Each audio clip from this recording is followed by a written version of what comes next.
And I often think, if that girl could see who I am now, she'd be shook. She'd be like, how did we get here? I was still very much in the place of, well, what am I not giving you? And if you want to do this, it's because you're not getting something from me. And I always knew that was ridiculous. Like, I can remember saying those exact things out loud to him, but in my head being like, that's not true. Like, that it is completely possible for him to want other things and for you to still be a great girlfriend and be doing all of the things, right? Welcome to Normalizing Non-Monogamy, the podcast where we interview incredible people from across the entire spectrum of non-monogamy to hear their fascinating stories. We strive to bring guests on the show who have a healthy approach to non-monogamy. However, it's important to remember that everyone does it a little bit differently, and the views and opinions expressed by our guests do not necessarily reflect our own. Additionally, we produce this show for entertainment purposes only. Please be aware that we aren't doctors or therapists. Consult a medical professional for anything regarding your health that you might learn about on the show. Enjoy! Welcome to episode 178. We're Finn and Emma, and today we have a beautiful interview with Katt. And as you kind of heard in the little clips in the beginning, because we couldn't choose, so we put two of them, this story is a lot about self-discovery and finding yourself. Yeah, as Katt said, she doesn't even recognize herself from a couple of years ago. And how she got here is incredible. It's a fantastic discussion. So thank you, Katt, for that. We also wanted to make everybody aware Katt is also the host of a podcast called the V-Spot Podcast. She describes it as a vegan-ish survival podcast for best friends. Yes. So it's her and her best friend talking about all sorts of things, really not even just veganism. And also for anybody who's like, all vegans do is talk about veganism, this podcast doesn't touch on veganism too much. Very, very, very little. We're going to say it's less than 1%, which is my preferred amount. No offense, Katt. Anyway, thank you, Katt, for coming on. We love this conversation, and go check out her podcast. And we have a couple of quick announcements before we jump into the discussion. Yes, our next virtual meet and greet is May 20th. That's a Thursday, and it's going to be at 6 p.m. Pacific, 9 p.m. Eastern. Now, if you haven't joined a meet and greet, we'd love to have you join us. These are virtual, and they're only $10. They're open to anyone as long as you are open-minded enough and wanting to meet people. You have to be wanting to meet people because that's the point of a meet and greet. Yeah, otherwise maybe don't show up. I don't know. I thought that was pretty implied in the name. I know. I was just rambling. So make it known. If you don't want to meet people, don't even think about signing up. Emma will kick your ass out of the meet and greet immediately. But really, truly, they're awesome. We have so much fun on these. And if you want to sign up, go to our website, normalizingnonmonogamy.com, and click on the meet and greet tab. We'd love to have you join us, as much as I joked around about this. And these are open to everybody. I think you just said that, but I just wanted to reiterate it because we also have a Patreon community. We're just going to fire off a couple of quick dates because there's some important ones coming up. If you're not sure what Patreon is or you want to know more about it, stick around to the outro or skip to the outro. I don't recommend skipping this one, but you could just listen to the interview. I'm just giving them options. Okay, options, yeah. So the dates are tonight, we have our monthly Q&A. That's April 28th. And if you missed this one, don't worry, we'll have one in May. And actually the one in May is scheduled for the 26th of May. So that's at 6 o'clock. Nope, it's not. It's at 9 o'clock Eastern and again at 9 o'clock Pacific. Yes, we do two of them. And we also have our men's group call on the 17th of May and our women's group call on the 19th of May. Again, we'll talk more about Patreon in the outro. And then we just wanted to also throw out there, again, we were bragging last week. We got vaccinated. Yes. So if you can, get out there and do it. Honestly, for us, it wasn't too bad. Emma was a little bit tired, but she's always tired, so I don't think that was anything new. Thanks. Throw me under the bus. So yeah, we're feeling great about that. We're super excited to get the second one. If you're vaccinated or you're starting to get out there and meet people, we'd highly, highly recommend getting tested for STIs. The way that we do this is using a service called STD Check. You've heard us probably talk about it before, or maybe you're brand new and you haven't. It's a super fantastic service. There are links in the show notes that take you directly there, and you can save $10. And when you do, it supports the show financially, and we really, really appreciate that. But it is basically you sign up online, you pay like $120, $130, something like that, and you go into a national lab like LabCorp or Quest. You give them some blood and some other bodily fluids, and they test it, and you get your results in like a day on your phone. And it's awesome. And we love it. We've been using it for years, and lots of people have used it and love it and tell us really good things about it. So we wouldn't recommend it if it wasn't awesome. So go check it out. Go to our website, normalizingnonmonogamy.com. Again, like Finn said, using those links does support the show. Thank you so much for doing that. And also on our website, while you're there, you can find, contact us, send us an email, send us a voicemail. We'd love to hear from you, as always. You can also find podcast show notes under the podcast tab. So we have pictures and links from every episode there. Yeah, so everything that Katt talks about today will be linked in the show notes there, and they'll be in your podcast player, as well as photos of Katt and her Instagram and everything about her show. So check that out, and links to STD Check will be in there as well as on our resources page. Yes. I think that's about it. Let's go talk to Katt. Well, welcome then to the show, Katt. We're excited to have you here. We've been just chatting for a few minutes, and you were saying you're super nervous because you have so much you want to say. So we're not gonna talk much because nobody tunes in to listen to us. They tune in to listen to you. So we're going to just give you a chance to introduce yourself. We just want to say thank you for being here. I'll let you introduce yourself and let you just kind of dive into everything, and we'll be here with you. Okay, cool. Well, firstly, I tune in to listen to you guys, so that's not entirely true. I was going to correct you. I was going to correct you, but I decided not to. Fair enough. We have heard many people. Well, we'll still be here, and we'll still be talking. We'll just let you take it away. I don't want to like cut into your time. And if we have a burning question, we will interrupt you. Sure. Okay, cool. Firstly, I feel like I need to apologize in advance. I have quite a few cats who don't understand the concept of podcasting. So like if you hear sounds in the background, I'm so sorry. That is nothing new to our listeners. For the first year we did this show, we were traveling in South America, and so we had dogs, chickens, cats, cows. It's all good. Every imaginable animal you could think of, we've had on the show. So. Yeah, they just are not the quietest bunch. But anyway, so my name is Katt. I am in my mid-30s. I live in New York. I feel like I need to really take it back to kind of tell my story and explain how I came to be. I grew up not at all in like a conservative upbringing by any means. I was raised Catholic, sort of. My parents are not religious, but my grandmother was very religious, super Italian Catholic, like that whole jam. And so I did go to a Catholic school until I was in maybe like 5th grade or so. My claim to fame, I always joke, was that I played the Virgin Mary in my 2nd grade nativity scene. And I was really excited about that because the boy that I had a crush on played Joseph. So I was like, this is it. This is my opportunity.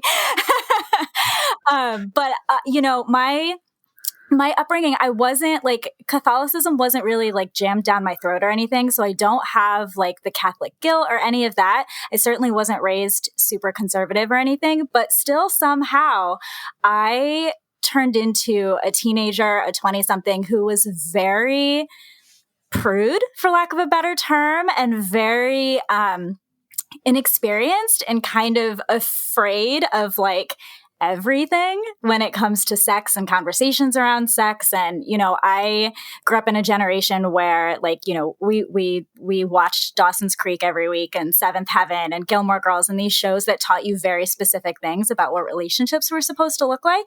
And so I was the stereotypical, like filled with angst, everything is the end of the world, lyrics on my away message. Like that was who I was as a young person. And I often think, if that girl could see who I am now, she'd be shook. She'd be like, how did we get here? And so growing up, I had, super monogamous relationships because every relationship I had, that was the one, like I was like, what if this is it? What if this is the guy I marry? Because that was just how I was trained to think, was that everything, your end game was marriage, right? By 25, you're going to be married. I never really wanted kids. That was never really a thing I saw for myself. And even though I don't even know that I necessarily ever wanted to get married, it was still, that was the end game for me. Like that was just what you did, the marriage, like the big wedding, big poofy dress, that just was what I saw for myself. And so, a relationship after relationship, when that's not obviously quite where it went, I started to be like, well, what's wrong with me? And what's wrong with me? And I would always feel really insecure about my very inexperienced nature when it came to sex. Like I was very uncomfortable with conversations around sex. Like I would always be really nervous in relationships about like when it got to the point where honestly, the way I thought of it was, oh, I'm going to have sex with this person. Like I just never was excited about it. I mean, probably in part because I never had the greatest experiences with it, around it. And I certainly was not taught the right things, I never really had conversations around like sex ed or health class or, any of the things that you really are supposed to be taught. And the things I was taught were wrong, and I didn't really realize that until I was like 30 years old. And so when I found myself just a handful of years ago in a relationship with someone who was very different from me in terms of his openness to sex and conversations and what he wanted and what he expected from me, I was very uncomfortable with that. And so when the topic of non-monogamy came up with him, I immediately was like, I'm not talking about this. That's a hard no for me. And please don't bring it up again. And to be fair, he did not bring it up in a good way. This relationship, as I will go into, was, I would say, super toxic and not what one might call a healthy relationship. So I always say that like my introduction to non-monogamy was fairly toxic. And honestly, I got to a healthy place with it on my own, not because of the way that it was introduced to me. And but anyway, so it was introduced to me kind of in this way where it was like, this is something that I need and you can get on board or you can go. And I was like, well, and also it was brought up to me in a way that was really more like, I want to have threesomes and I want you to be with another girl and I want to watch and, all these things that I was like, this super, super like vanilla girl that was like, what are you talking about? Oh my gosh, like super scandalized by it, to be honest with you. And I was like, I'm just, working up to being a normal person, or what people see as a normal person. And so I was so uncomfortable. And for the first little bit of that relationship, it was almost kind of like used as a weapon. In a lot of ways, like, well, this is a thing you won't give me and you're making me change and all of this really like kind of gaslighting, toxic, manipulative stuff. And eventually, because I was still kind of in maybe an unhealthy place with myself and my confidence, I was like, well, to make him happy, I'm going to look into this and I'm going to do some homework and I'm going to see what's what.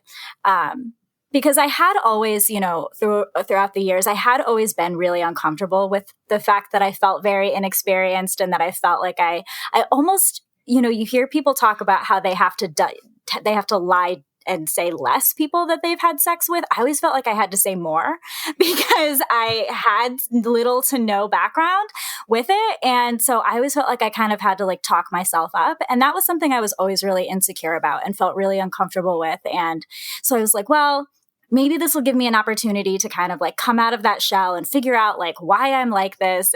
But I definitely went about it in like there's something wrong with me kind of way. And so I very much felt like there was something wrong with me in general because I didn't like sex. I wasn't somebody who cared very much about it or, really felt that it was important in a relationship for me. And my ex before that, we didn't have a very sexual relationship, and I would have been fine carrying on forever that way. Like, it didn't bother me. And at the time, I didn't think there was anything wrong with that. And for some people, that's great, and there's not. But I wasn't feeling that way because I truly wasn't a sexual person. I was feeling that way because I didn't know how to figure myself out. I didn't have the resources. I didn't know who to talk to. I didn't know what to really do about my insecurities and the fact that I wanted to be different. I just didn't know how.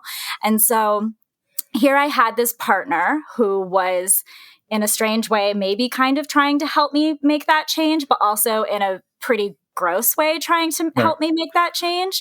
Yeah. And so I was like, well, for the sake of my relationship, I'm going to do some homework and I'm going to see what I can figure out and what it is he's talking about. And that was how I found you guys, in part. I honestly don't even really remember how I found you. I think because I've always been like a podcast, documentary, like very like somebody teach me this kind of person. And so I bought The Ethical Slut. Like, I went out and I was like, I'm going to read and I'm going to listen and I'm going to have people tell me what it is that he's talking about because he doesn't know how to tell me. So I'm going to look to other people to have them tell me. Right. And so that's how. Yeah, go ahead. I'm sorry. No, I was kind of curious. Like you had said when you first brought him up that you said like he approached sex much more openly than you did, which was, I guess, sort of like an awakening for you. And then you kind of went into like he started bringing up non-monogamy in a pretty toxic way, and the relationship was toxic. But I was curious, just like on the piece of like him being more open with sex. Yeah. Do you feel like that was helpful to you in some way to like realize that there are people out there who are open with that and are able to talk about that, even if maybe some of the other ways he went about stuff weren't the best? Like, it was just sort of an eye-opening experience. Yeah, 100%. Because I had also never really met people like that before. Again, growing up, my friends, my family, people that I had dated up until that point, nobody talked about sex like that. Or really at all, to be honest with you. When you're a teenager, it's he, did you lose your virginity yet? But then once you do, nobody talks about it anymore. And so I never had exposure like that before. And then I found myself dating somebody who was fairly clear with what he liked and what he didn't like, and was a very sexual person. And I, in a lot of ways, was kind of forced I don't like the word forced, but that's really what it was. Like, I had to kind of look inside and figure out if if I'm going to be with this person, then I need to make some changes. But also, these are changes that I know that I have always wanted to make. And maybe this is an opportunity where I can kind of figure out how to make them. It could have been a safer space for me to make those changes, but it certainly forced me to in a lot of ways. And even though we didn't have the greatest relationship, I'm super grateful for that, because I would not be here talking to you guys if that hadn't happened. So. Yeah. No, I mean, I think it's a really interesting, I don't know, like you said, like, it wasn't the best experience, but it was an experience that sort of reshaped the course, the trajectory you were on. And it's hard when those come from a difficult place, but you wind up in a good place. And so. Yeah. For sure. Mm-hmm. And when he first started, when he first started talking to me about it and I first started doing my homework, I was still very much in the place of, well, what am I not giving you? And if you want to do this, it's because you're not getting something from me. And I always knew that was ridiculous. Like, I can remember saying those exact things out loud to him, but in my head being like, that's not true. Like, that it is completely possible for him to want other things and for you to still be a great girlfriend and be doing all of the things, right? And so I don't even know like why the words that were coming out of my mouth didn't necessarily match what was going on in my head. But I feel like for so many people, that's probably, your self-esteem, your insecurities, like what you're taught too, though. This is the way relationships are supposed to look. And so that's what I'm saying, even though I don't necessarily believe what I'm saying. So when he first started bringing this up to me, it really was more of like, the idea of maybe swinging or threesomes or doing things together.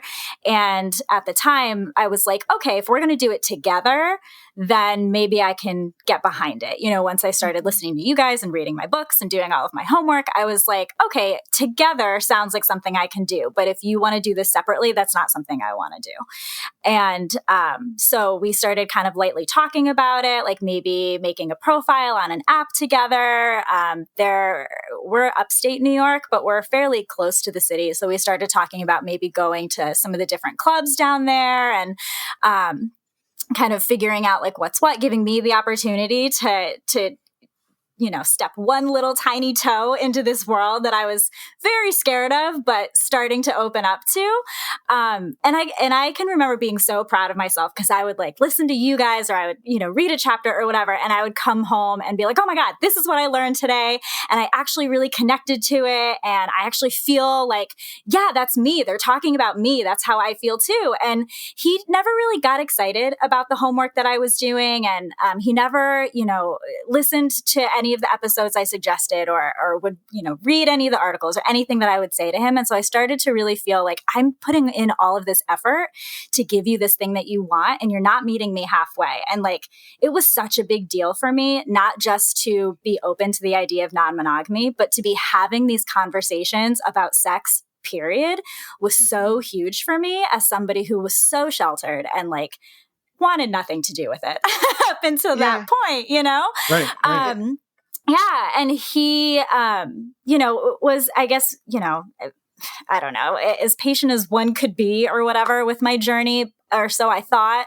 And we finally started talking about opening things up and exploring, going to a club, etc. And I was doing a conference for work in London or Manchester. It was one of the times I had to go to the UK. So afterwards, we were going to meet in Paris. And so we talked about, wow, we're going to be in Paris. What a great opportunity. They've got different clubs there. We'll find one and that'll be our first time. We'll go out together in Paris. What a great thing, right? So we're in Paris and one of the mornings we're there, I woke up much earlier and I woke up to a text message from somebody letting me know that he'd been cheating on me. And so I was in Paris.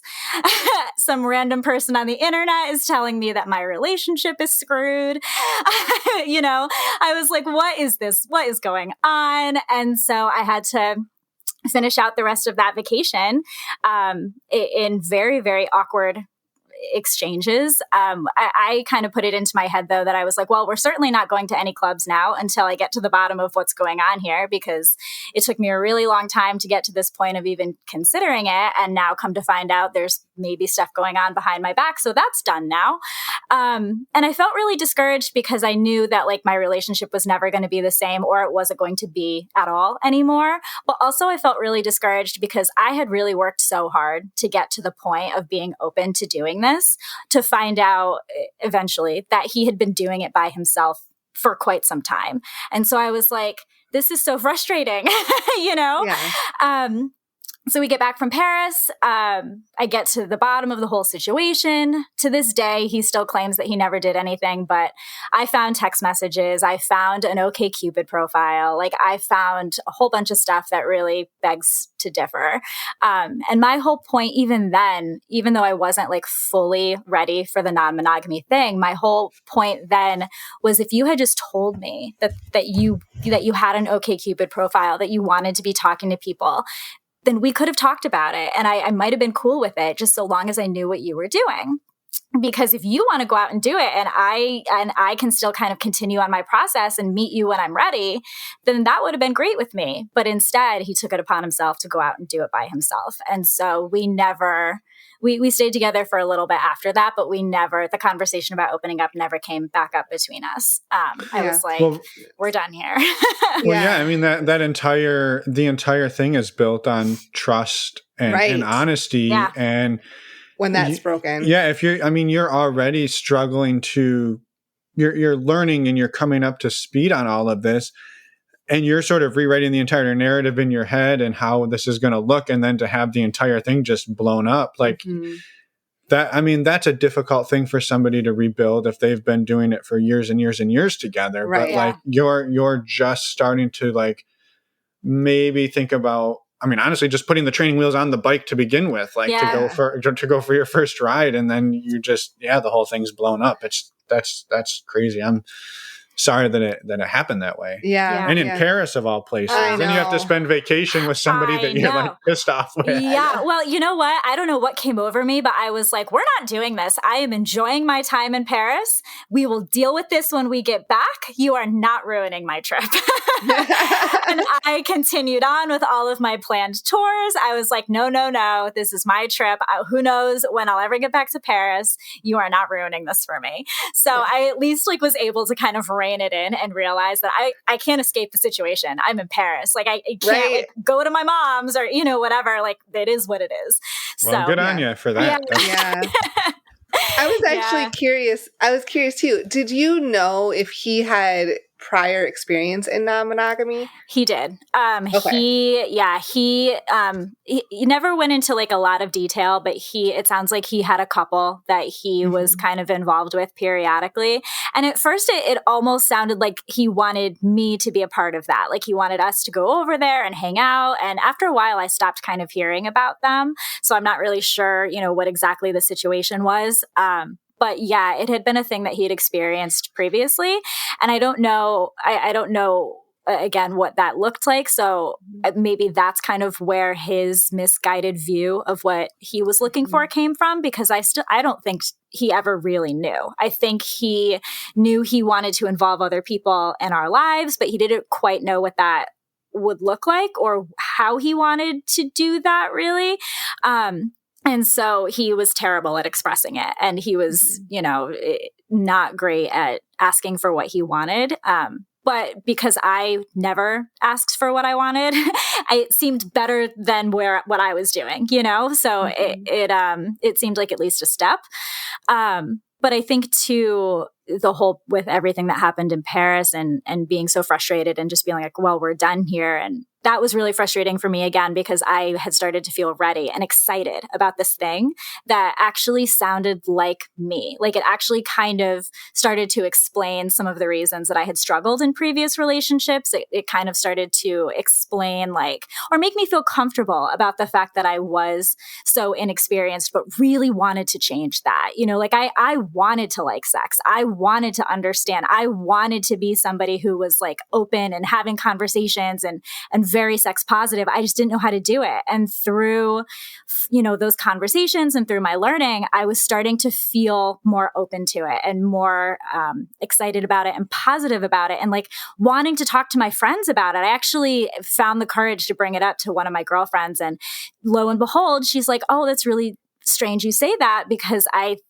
think that we're going to open up our relationship." And her boyfriend have now been in a poly relationship for a few years. And that conversation started right around the same time me and my ex were having those conversations.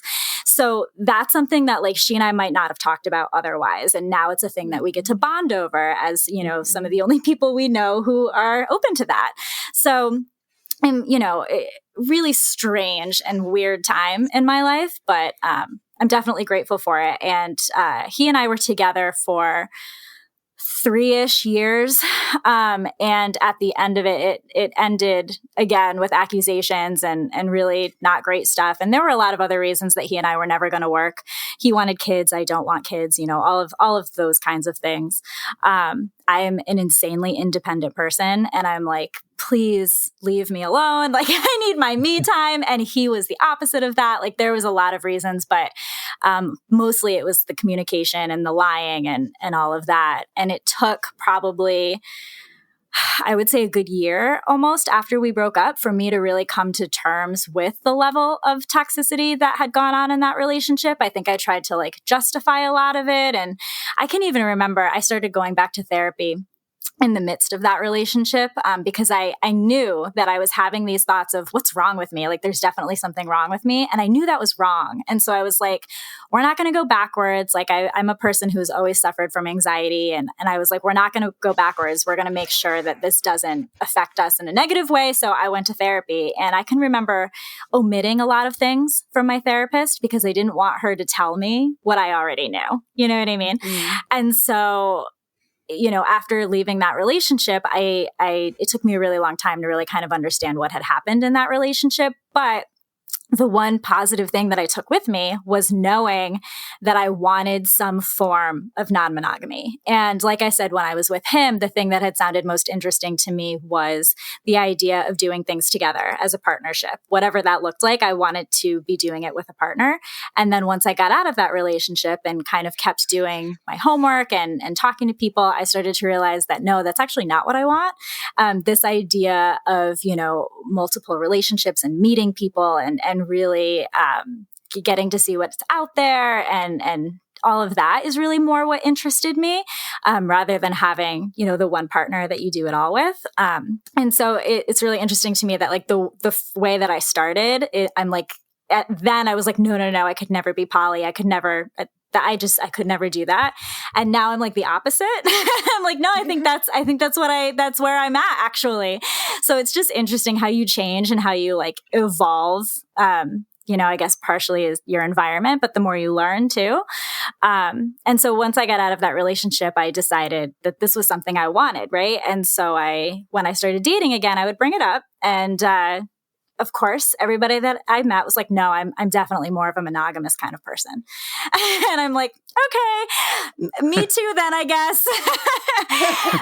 And I would kind of default back to the idea of monogamy. And I should say too, just to, I guess, back up really quick, was I know I've said a lot about being like super inexperienced and uncomfortable talking about sex, but like that is no longer the case, obviously. Like I'm cool to talk about it now and I feel very sex positive. And I'm actually in school right now for women and gender studies, getting my master's degree because I want to help like educate girls on things that I was not educated on growing up. Like I didn't know that the orgasm gap was a thing until like 5 years ago. So these are things that like we need to know and we need to educate people. And I feel like current generations are so lucky because they probably know, but I did not know. But that's anyway. awesome, by the way. Yeah. I think that's amazing that you're doing that. And I can relate. There's a lot of stuff I didn't know growing up either. And I know that hopefully current generation, like the younger generation now, knows a lot of those things, but there has to be so many people that still grow up in the same way we did. It's like very like unknown, yeah, I mean, none of it's taught in schools, right? They don't. It's insane. The opposite. Yeah. And what they do teach you is, I don't even know what they teach you. They teach you, well, if you have sex, you're going to get pregnant or an STD. Like that's what they teach you. Yeah. And even in a public school, you're still kind of taught to not have sex till you get married. And so, there's no real conversations around consent or what sex should be because you're just not supposed to be doing it. So, and I can remember too, growing up, like there was such a taboo around like talking about masturbation and like girls don't do that. That's a thing that icky boys do, like that's the way it was portrayed. And so I just had no idea what the world had to offer me until I was a grown adult. And so I want to be somebody that like provides that for other people because I didn't have that. There was none of that for me. So I want to be that for other people, I suppose. Yeah. And I think I just want to say too, like, I think it's a pretty incredible, like coming out of transition. Well, yeah, the going into the relationship you went into with this other person, having it be shitty in a lot of ways, but open your eyes, and then you came out of it like we've heard this before in similar in various ways. Like the non-monogamy was brought up, it happened in a really shitty way, and the person comes out of it and is still like, well, that wasn't what it's supposed to be. I'm going to make it what it should be for me, and you just move forward and you create it your own way. And I think that's amazing. And I would love to hear like how you went from like this relationship's over to like, let's build what I want to build. Yeah. So I'm still kind of doing that, to be honest with you.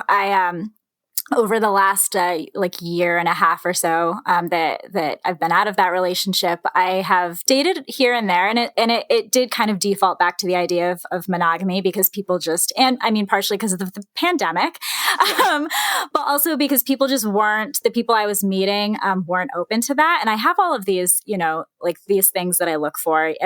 Do we align politically is a big one for me. Being a vegan, it's not, a deal breaker that I find somebody who's also a vegan, but it is hard, so somebody who's at least like open to that, like I have all these things. And so I guess I sort of thought like, wow, maybe that's the one I can negotiate on. Like we can talk about it, down the road, maybe I'll bring it up again. And I know the wrong way to do it. So if I bring it up again, I'll do it the right way. And I know I was, opposed to it at first. So maybe people will change, like that whole mindset. And, so I kind of defaulted back to the idea of monogamy. And then the last person that I would consider like that I was in a relationship with, who was also not super open to the idea, but at least was, like, well, we can talk about it, maybe down the road we can discuss it. He also cheated on me. And so, I know it's really stupid. And you guys, like this one was really stupid because we had so many conversations where I was like, this is a thing I really want to do. And so if you are open to it, like, let's do it. If you ever, meet someone else or you're ever interested in someone else, like, let's talk about it. And still we decided to lie about it and go and take a different route. So I mean, that one was done the second I found out. And ever since, and that was just, 3-4 months ago. And ever since I've just been like, never again. Everyone I've talked to since then, I'm like, are you down? No? Okay, then we're done here. It's turned into a deal breaker for you. Yeah. I at least need to be, I think, more clear. And, I can only control me, right? You can't control other people. And so I'm like, at the very least, I'm going to be more clear. This is what I'm looking for. How does this sound to you? Do you have any questions? What happens next? You know what I mean? So if it's a thing where people are like, oh, no, I'm looking for monogamy, one-on-one, white picket fence, I want to get married and have kids someday, like all of those things, I'm like, I'm not the girl for you. I might not even be the girl for you, even if I was interested in monogamy, because I feel like I'm so non-traditional in every other aspect of my life too. So I just kind of, I lay it all on the table. I'm in this new place of honesty where I'm like, this is what I'm looking for. And if that's not what you're looking for, then it was nice to meet you. Yeah. I just find it so, I think it's so telling about where our society is that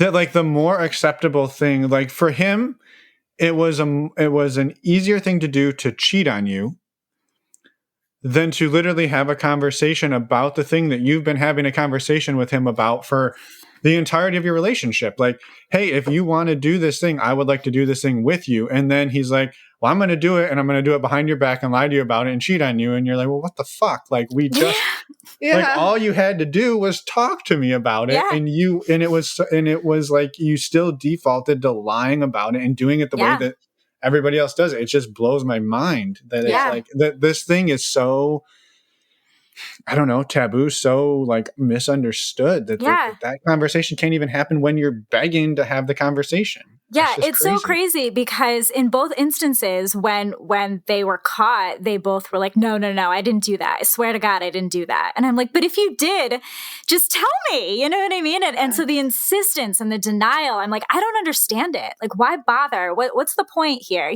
This could have gone a very different way and a much healthier way if we just had a conversation. The conversation is what makes or breaks it from cheating, right? Like if you have the conversation beforehand and everybody is thumbs up, go ahead and do what you want to do, then it's not cheating anymore. It's the lying and like the going behind your back that makes it a problem. And zero tolerance policy, guys. Zero tolerance policy. I don't blame you one bit. No, not at all. Not at all. You've described this transformation in yourself over the last few years. I'm curious, like, how have people in your life, friends, family, reacted to that? How has that gone? Yeah. So, my like I said, one of my best friends is Polly. She's kind of like almost my like mentor. I feel like in so many ways. Sometimes I'm like a little embarrassed to be like, "Hey, I have a question." I feel like I'm the little sister. But so she's been great. Like I can talk to her about literally anything, and she's the most supportive person. Even before, she's always been one of my closest friends. And then one of my other closest friends. She asks me a lot of questions. She's married and her husband is one of my best friends as well. Like we always kind of joke that the three of us are a throuple. But like the joke is probably more that like I'd be okay with that. and they,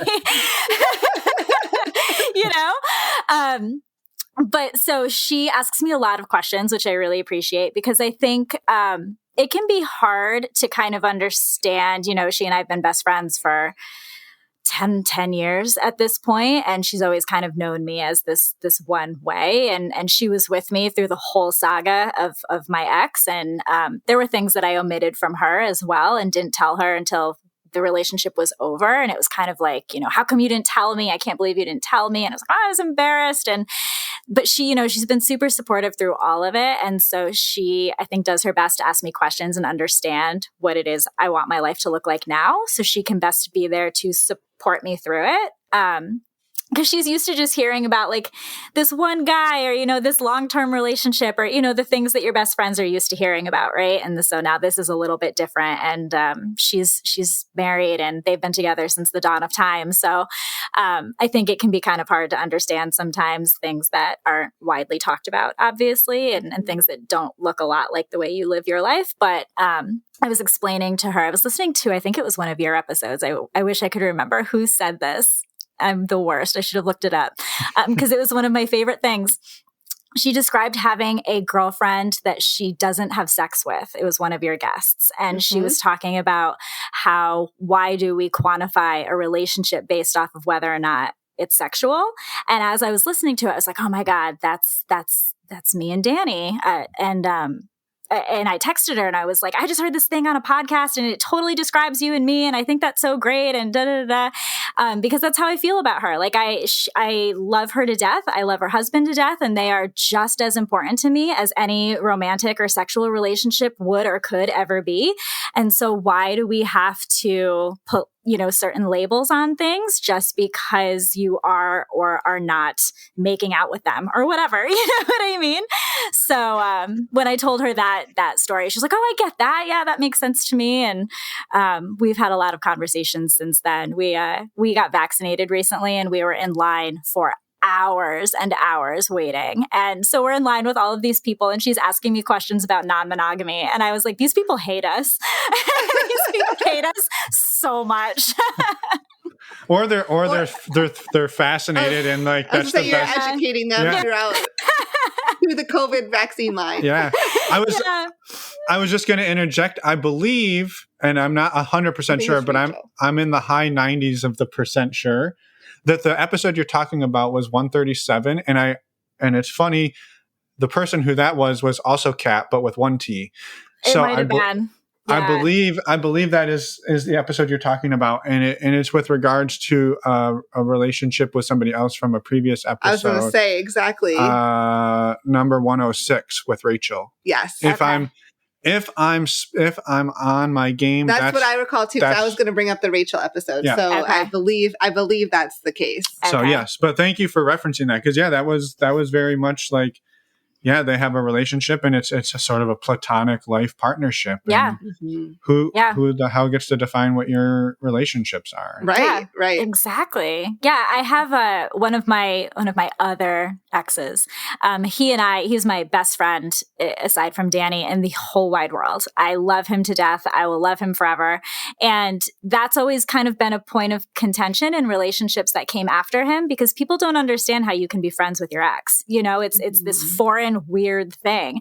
And I'm like, it doesn't have to be though. Like we just realized that we weren't right in that way, but we knew we were best friends then, and we wanted to preserve that version of the relationship, and we have, and we still talk every single day. He's coming to visit me in July. Like, he's one of my absolute favorite people in the world, and that was always something that was weird for people. And I'm just like, why do we need to do that? Like, why, just because you break up, you can never speak to somebody ever again. Like, there are reasons that you find yourself wanting to be in a relationship with someone, whatever that relationship is. And I think if you can preserve any of that, if it's a healthy situation, then you should, even my ex that I had a terrible relationship with, we're fine. We're cordial.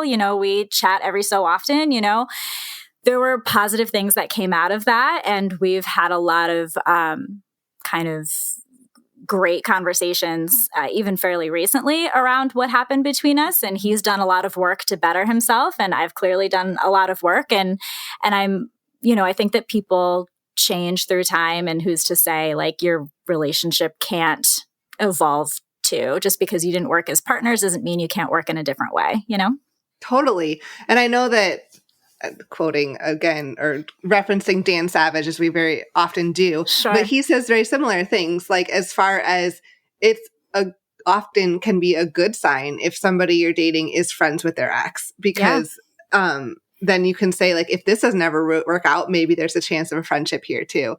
So I think thank you for bringing that up. I think it's a very valid point. Yeah, of course. I just love people. Like, I like to meet people. I want to know your story. I want to know what's going on. What can you teach me? I am all about like learning and bettering myself. And especially, because I have put in so much effort to get where I am. And I feel like so many, women especially just don't have the resources. I'm like, what do you want to talk about? Like, what are your struggles? What are your successes? Like, let's exchange stories and see like how we can help each other, with men too. I just am like, what's going on? I just like to learn and know people. And so that's kind of where I'm at now, is just like, I can't imagine that there's only one person in this entire world that I'm supposed to spend my time with, And so I'm not doing that anymore. I'm spending my time with whoever I want all of the time. Yeah. And how has it been going, right? Since you implemented the zero tolerance on non-monogamy tolerance? I think that's it, right? Yeah. A surprising amount of people who don't necessarily openly identify that way are like, let's talk about it. I want to know what that looks like for you, because I know someone who did it, or I dated somebody once who brought it up, or, like various situations. So I've had a lot of really good conversations, and I'm not partnered right now. I've got like some, different things in the works, I suppose. Couple of irons in the fire. Yeah, a couple of irons in the fire. But everybody's like super cool and open to conversations, and which is very encouraging for me. It makes it a lot easier for me to be open to conversations.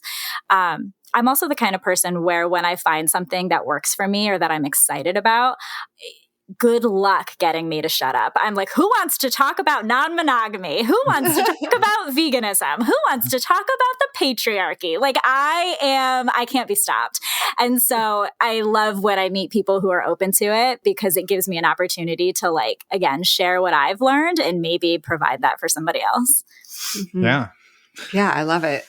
So maybe along those same lines of like wanting to talk about all of the things, and Emma kind of asked like how the support has gone from people. Have you opened up to your family about this at all? No. I think eventually I'll have a conversation with my mom about it. My parents are the coolest. Like, I hit the parent jackpot for sure. My mom and I are like the same person. It's really disturbing in so many ways. Like, her voice sounds like mine. We look alike. It's very strange. But because when, growing up, we didn't talk, my parents never gave me a sex talk. I can remember being 18 and telling my mom I wanted to go on birth control, and she was just shook by that. And so I always, even if it wasn't necessarily said, I always felt like conversations around sex were super taboo, and like I shouldn't talk to my mom about that. Obviously I'm older now and certain things have come up, and I've talked to her about things here and there. And I think maybe when my ex and I broke up, I might have mentioned a little bit of him trying to push me towards non-monogamy, but I can't quite remember. So I think eventually I will try to have that conversation. I think probably my brother would be the only person right now I'd be comfortable telling. I haven't yet, but I figure, at some point, if the conversation comes up, I feel like I'm still so early in the stages of all this and kind of trying to figure myself out that they don't need to know. They're cool. My mom's always kind of been like don't ever get married. You don't need to do that. Like, women don't need to do that. You're fine. You're fine. So she's never been the kind of parent who's like, you're 35. Why aren't you married? Or are you going to have kids? Yeah. Like, that is certainly not my parents. So it doesn't really ever come up. I think she's glad that I'm seemingly not talking to boys or whatever, That you're fiercely independent and doing your own thing. Yes, exactly. Yeah. And I love that. And I was just curious too, like back on this transformation, this growth that you've been going through. What are some of the ways you've seen yourself like change, not just in like, well, now I'm open to non-monogamy, but like, are there other things that you've seen this past, 2 or 3 years that you've been doing this, relearning all of these things? Have you seen that bleed over into other aspects of your life and start to impact those in a positive way? Yeah, for sure. So a couple things kind of come to mind. Like I said, I for a little bit there, I did default back to being monogamous. And I do think that my experiences with my ex and through the knowledge of what non-monogamy or polyamory could be, helped me be better as a monogamous person because I was more communicative and I was more open to conversations about literally anything. And it made me more aware of my boundaries too. I'm a big boundaries person. That was actually something that came, I do Reiki and like energy work and stuff. And I took a class once about setting boundaries and the idea of, relationships that go both ways and like, are you getting what you're giving and all of that. And so I'm a big boundaries person. And I think that all of this has really helped me form more mutually beneficial relationships and kind of set boundaries for what I will and won't accept in my life, both romantically, personally, but also professionally. I don't love my job. And I think that my being a much more honest person now has helped me a lot with that because I'm asking for what I'm not getting. I'm giving direct feedback. I'm doing all these things that I would not have done even just a few years ago. I would have silently suffered. I would have complained to my coworkers and I would have just gone on my merry way. And now I'm like, no, this is what I need to be successful. And if you're not going to give it to me, who is, And so I think it certainly helped me there. I think it's also helped me a lot in my anxiety. I'm a wildly anxious person, predominantly in social settings, which is probably where a lot of my inexperience and being totally afraid of sex came from.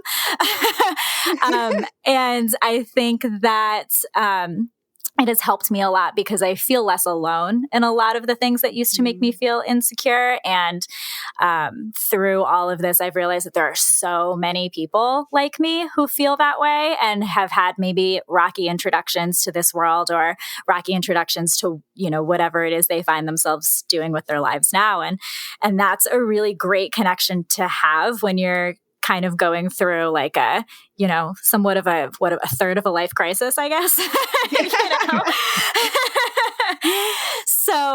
So yeah, it's definitely helped me in quite a few ways. Yeah, that link to the anxiety and feeling less alone is super powerful because there are so many people out there, especially when it comes to the sexual world, and that it like anxiety is just skyrockets. And to be able to talk about it is one of the first pieces, at least in my experience, to help that bring down that anxiety, right? And that's true most things. If you're anxious about and talking about them, it helps. Absolutely. But that's just a really powerful connection. Thank you for sharing that piece. Yeah, of course. And, you mentioned earlier on that you kind of dove into research and you dove into, our podcast, but also some other resources. And I wanted to ask too, do you have any recommendations that you would point people towards that were really helpful for you? Yeah, I mean, obviously you guys for sure. But so the Ethical Slut was really helpful for me. I actually just recently reread it, but I did the audio version so that I could, because I struggle to get through books because I'm tired all the time. And so if I can like listen to it at work or in the car, like that's why I love podcasts so much. So I decided to do a reread for school because I get to kind of choose my final paper. And I was like, I'm definitely going to do it on monogamy for sure. And so I decided to do a reread of The Ethical Slut, and I got the audiobook, and it was a very different experience listening to it for whatever reason. And I just recently got into the Multi-Amory podcast, and I love them. And I'm reading her book, The Smart Girl's Guide to Polyamory, and I'm doing that on audio as well. And I love it. I love it. I feel like the title is probably discouraging for people who aren't interested in polyamory, but I wish that everybody would read this book because it goes into like the history of relationships and like the history of monogamy and non-monogamy and polyamory. And it also talks about like relationship styles and how we learn to trust and like all these things that are not exclusive to non-monogamy. It's people in general, right? So I wish everybody would read this book, but I feel like only a select few are going to read this book because you're looking for something specific, right? But yeah, those are definitely and talk to your friends, even if you think they don't understand, they might, you never know. Yeah, no, that's a super powerful suggestion too, is that it helps you connect with friends on a different level too, if you're vulnerable enough to bring something like that up. Yeah, for sure. Yeah, because I've had a lot of good conversations through just like subtly being like, so what do you think of this, and finding out things about some of my friends that I certainly never would have known, and having really great conversations with friends that I would have been uncomfortable to talk to previously. Mm-hmm. Yeah. I think, I have had a great time listening and talking with you. And I was curious, like, I know you're still kind of figuring it all out, but like right now, when you think about like what would be ideal for Katt, and like if you were to like be able to like sit down and build your perfect relationship or relationships in the way that it looks around you like today, what would that look like for you? Yeah. That's a great question. I feel like I change my mind all the time, but that's okay. That's part of life. I know. So I feel like whenever I'm, hearing people talk about the idea of like hierarchies and stuff, I'm always like, I don't love that. Maybe it's the terminology that I don't like in terms of having like a primary and a secondary partner and all of that. Maybe I just don't like the way that it sounds, because I think in practice, that's probably what I would be looking for, is to have a primary partner, but still have the relationship be open and we're still exploring other relationships. I think it's just those words that I don't love. Right. Because that's, I really like being by myself. So my friends laugh at me because they're like, you don't like being around anyone and you want to have multiple relationships. And I'm like, I know. But I think that's the structure that would probably work best for me. Because I don't know. I feel like I change my mind all the time. And it's okay. It's part of the journey, part of the learning process. Yeah, for sure. We've covered a lot of ground. Well, I should say you've covered a lot of ground. We haven't even asked that many questions this morning. It's been perfect. That's exactly awesome. The way we like it. Yes. I told you I like to talk. I could like go on and on and on, you guys. Well, it's perfect. We wanted to make sure to give you a chance to. Is there anything else you'd like to talk about? And we don't want to rob you of your blooper if you have a blooper. We know you're a listener of the show. Oh my gosh, you guys. I should think of that question. I am sure that everybody who comes on your podcast spends days trying to figure out what they're going to say when you ask that question. Unless you're somebody who just like has a bunch of stuff to draw from. I am not. So I feel like my tripping and falling all the way through this is my blooper, but I don't have like a great story for you. I'm sorry. That's okay. No need to apologize. We've done these before where we sort of like the conversation didn't really go there. And we just kind of like omitted the question. And then they're like, hey man, what the heck? You didn't ask about our blooper. And I'm like, well, sorry, like go for it. Like, so I didn't want to like rob you of that opportunity, but to Emma's point, if there's something else, or if there's anything else you wanted to share, we'd love to have you share it, and then give you the opportunity to talk about your podcast as well, because it's awesome. And we want to give you the chance to like spread the word. I guess all I'll say is, if there are any people listening to this who are where I was 3 years ago when I found you and kind of scared of this idea, and it might be something you're into, it might not, just, do it for you and do the homework for you and really kind of figure out what it is that you want in life and try your very best to not make decisions for other people. That was definitely a thing I had to learn the hard way, and that's where those boundaries come from. And I think it's really important to focus on those mutually beneficial relationships and make sure that you are allowing the right energy into your life, whatever that looks like. And just don't be scared, ask questions and do all of the homework, whatever that looks like. If you're not a super nerd like me who needs to buy all of the books and watch all of the movies, then whatever does it for you, and don't be afraid to ask for what you want, because that was a thing that I learned very late in life, was how to ask for what I want in every aspect of my life. I was super uncomfortable admitting that I didn't like sex because I didn't enjoy it. And I didn't know how to ask for what I wanted because I didn't know what I wanted. And so find out what you want and then ask for it is, I guess, all I would say. And as soon as I get a blooper, I will let you know. Yeah. And I think you just touched on something that I wanted to ask as part of the question earlier about the like ways that this has bled into other aspects of your life. And you don't have to get like super graphic if you don't want to, but the people hearing like, that you didn't like sex or you didn't think you liked sex because of all of these other factors, like how has your relationship with sex changed in the last 2 to 3 years? Fantastic question. Great question. See, I knew there were all these things I was going to forget. And that was like a really big thing that I wanted to talk about. Because I kind of lightly touched on before, when I was growing up, I don't know that I was outwardly taught it, but it was certainly something that was ingrained into my brain that like, boys are icky and they touch themselves and girls don't do that. You know what I mean? And so I was like a grown adult before I started exploring my own body. And part of that was because I didn't have the education around what that should even be. Part of it was because I was taught that girls don't do that and that's gross. And part of it was because it's so made fun of. Like you see these movies where, everybody is just like joking and laughing, movies like American Pie and, all this stuff. Great. I love these movies, but it certainly does teach you something from a very early age. Right. And so when I grew up, I guess, for lack of a better term, I still feel like I'm growing up, but I started to be like, there's something, I keep using the phrase, there's something wrong with me, but I really truly always felt like there was something wrong with me, that I wasn't enjoying sex and that I was somebody who didn't care or want to be having sex.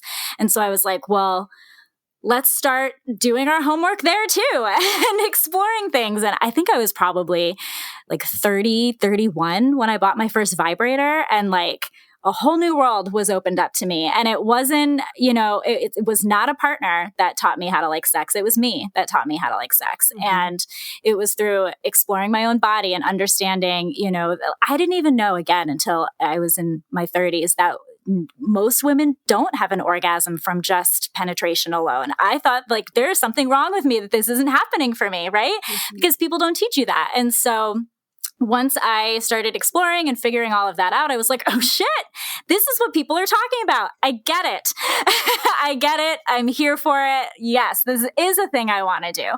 And so I've just been kind of like on a journey since then, figuring out what I do and don't like. And the fact that I'm now able to communicate what I do and don't like is just an added bonus. And I'm actually finally able to be a sexual person and, it be the way that I always like wanted to be, just had no idea how to do it. I can remember, back in the day, I was living in New York when silly 50 Shades of Grey came out.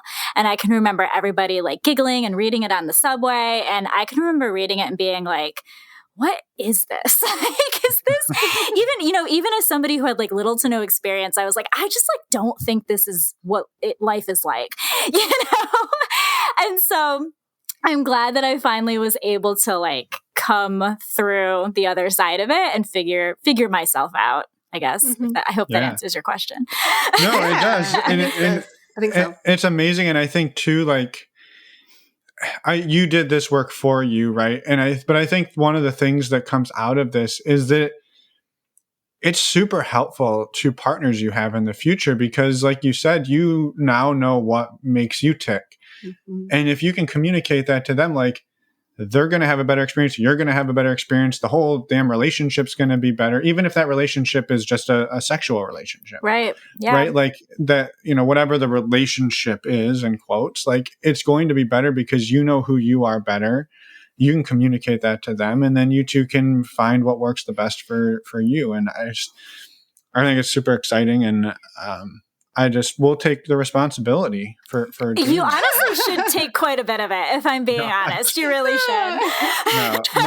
I take no responsibility. You did that all on your own. So I was just you guys certainly helped. It's so funny because like you guys who I obviously didn't know until now, and then this girl that I went to high school with who is she goes by Miss Couple now. She was a headmistress at a local BDSM chateau and up in upstate New York. And she and I have been in very loose communication since high school, but she wrote a book and she, has done all this stuff, and she's obviously very sex positive. She's all over the internet and social media and all of that. And I reached out to her recently and was like, you have done so much for me and we haven't spoken in years. And I just, I was like, I just want to thank you because you have helped me on this journey so much and you had no idea, and so it's just interesting the way that people, like, you affect people and you have maybe no idea that you're doing it. And so thank you guys for that, I guess. Well, thank you. That's very kind. It is. And I would just say, like, we built the platform, but like, it's your story and what you shared is what hits people. And so, like, thank you to you and to anybody else who's come on the show, right? Like, it's just like, somebody resonates, at least one person resonates with every story, and we get emails about it all the time. And so, just thank you, Katt, for coming on and sharing everything and reaching out. And also, like, we wanted to make sure to give you a chance to talk about your podcast. Share about what you have going on. So my podcast, the V-Spot, V as in vegan, the V-Spot podcast. So we've been doing it for almost 4 years, I think November of 2017 is when we started it. I don't even know what day it is right now. So I think that's right. And it's so funny because I hate to say it, but we put like minimal effort into this podcast. Like, we're just two best friends who get together every week and just shoot the shit. And for whatever reason, people care. People care. They care what we have to say. They care about our opinions on veganism and about whatever else. And it's really cool and exciting to have like that kind of a community. And, the community that you guys have built is just, I talk to Danny about it all the time. She's the one I do my podcast with too. And I'm like, this is what they do. And they do they have the Patreon and they do these meet and greets. And I was like, I don't know if anyone would care to look at our face, but like, maybe we could do that. And so, but we were just recently Veg News. It's a vegetarian vegan magazine. It's like a pretty big deal in the vegan world, and they do an annual Best of Awards, and we were nominated for that. So that was very exciting because we're like, how do you even know we exist? We were up against I forget the name of the podcast, but like Kevin Smith does a podcast with his daughter, and we were up against them, and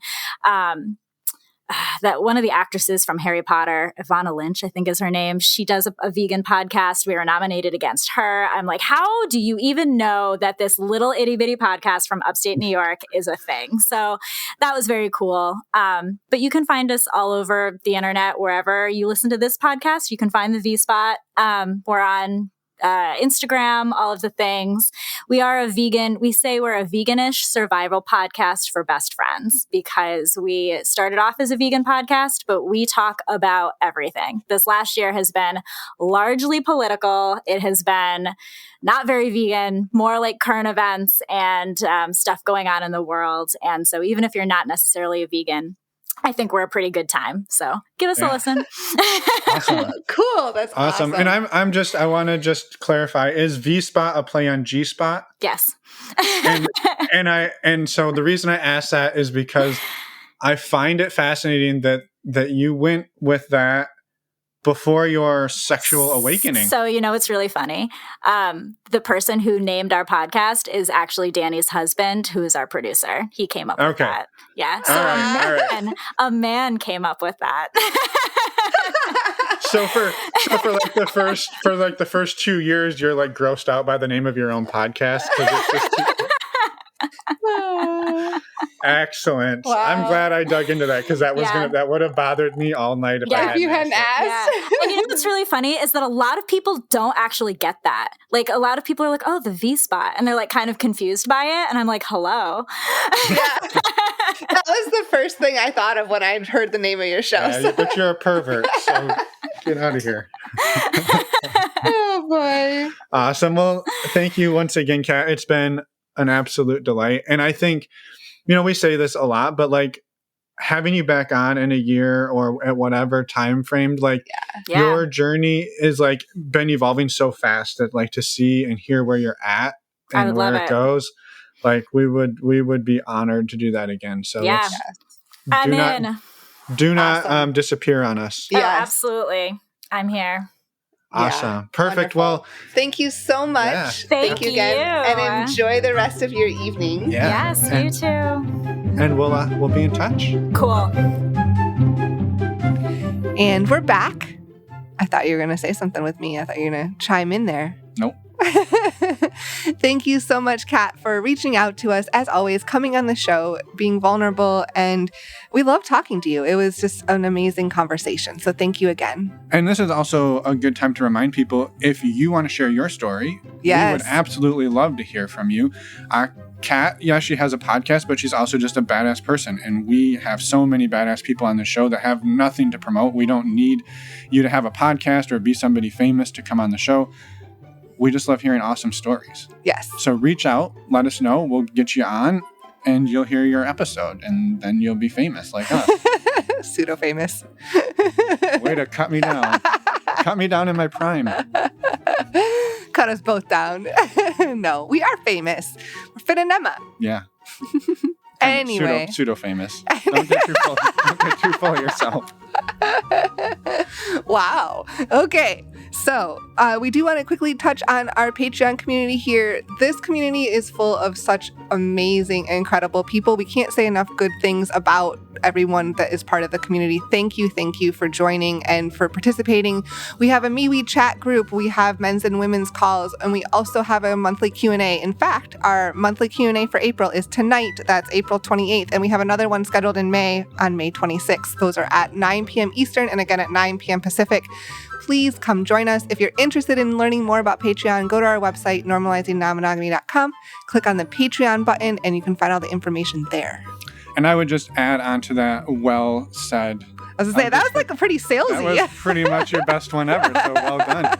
I was just going to say, a less salesy version, if you're looking for community, if you're looking for other like-minded people and support out there, this is a great way to find it. We get so much out of this, and we've heard so many great things from people who have as well. So yes, that's the whole point. It's a couple bucks a month. If you don't like it, you can always cancel. We don't get too offended, and we would love to see you there. We don't get offended at all.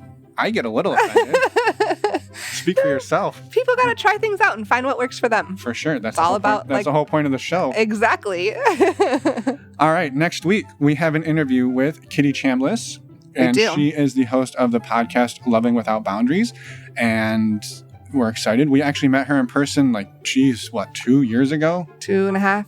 Almost 3 years ago, I think. Is it? No, 2 years ago. 2 years ago. We met her at a conference out in Portland called the World Domination Summit, which is awesome. Sorry, you can't get tickets anymore, but it is awesome. We will talk about that in the episode next week with her. So we're excited for this one. It's a great conversation, and we will see you all in a week. Bye, everyone. Thanks for listening.